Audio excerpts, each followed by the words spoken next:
start with the stem. So I'm going to use the sap green color which is there in my box.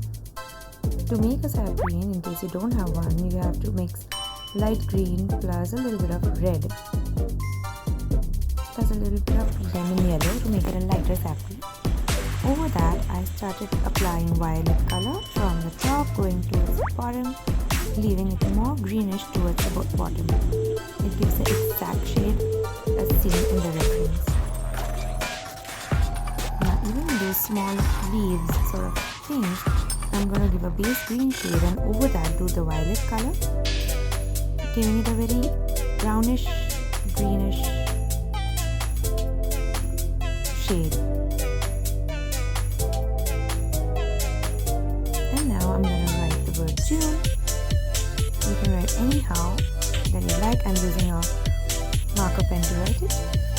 You can do it however you like.